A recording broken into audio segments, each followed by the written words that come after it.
Let's go ahead and bring in NBC10 Boston political commentator and my at-issue co-host, Sue O'Connell. Sue, when we have newsroom meetings about the election and our coverage, you have repeatedly said that the election may end on November 5th, which is Election Day, but that if Trump loses, you can expect there to be a number of challenges. Well, now NBC News is reporting that Vice President Harris, her campaign team, and even some of Trump's allies say they expect Trump to declare victory on election night quickly, even if the votes haven't been counted. Does that surprise you? And if he does do that, what would it look like? Well, it is surprising, but it's more shocking. We've been hearing from the parties, the Democrats and the Republicans, that they are both preparing for lawsuits if Trump loses the election, to defend and to bring them. Well, that part, of course, is predictable. But imagine what would happen if Donald Trump comes out on election night and announces that he won before the results are clear. And then someone like Fox News or Newsmax and a host of YouTubers and Elon Musk gets on X and they all start repeating Trump's unconfirmed claim that he won. And then Harris legitimately wins. But Trump and everyone I mentioned keep repeating the lie that Trump won. I have no idea what type of chaos that would do to this country, but I think we have to be prepared. See, there's a report in The Atlantic that when he was president, Donald Trump reneged on his offer to pay for the funeral of murdered soldier Vanessa Guillen. What else is in that Atlantic report about this episode? So NBC News hasn't independently confirmed the allegations that are made in Jeffrey Goldberg's article in The Atlantic. But frankly, it's supported by the confirmed reports that we've had prior of Trump's disrespect for the military.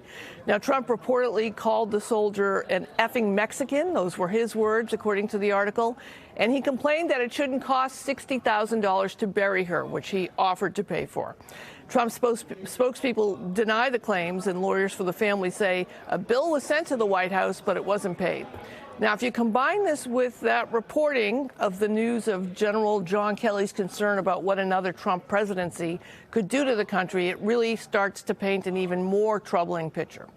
All right, so we'll end with the interview that Kamala Harris did with NBC's Hallie Jackson. You notice there was one question that Harris kind of pushed back on a bit. It was about transgender rights. What struck you about that exchange? So we've talked about a lot of things, about whether things like the endorsements from the Cheney family or Harris's experience as a district attorney, if they could hurt her support by liberals and progressives.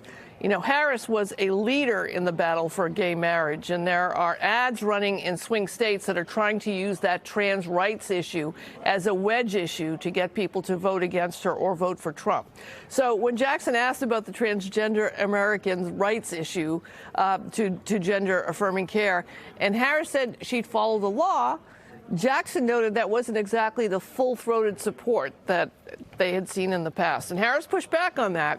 And she said, to be clear, she's advocated for the LGBT community her entire career, and she will continue. So what struck me about that is that it was a very sophisticated response to a question that Harris may not have so eloquently answered a few weeks ago. So we're getting up to that election day, Corey.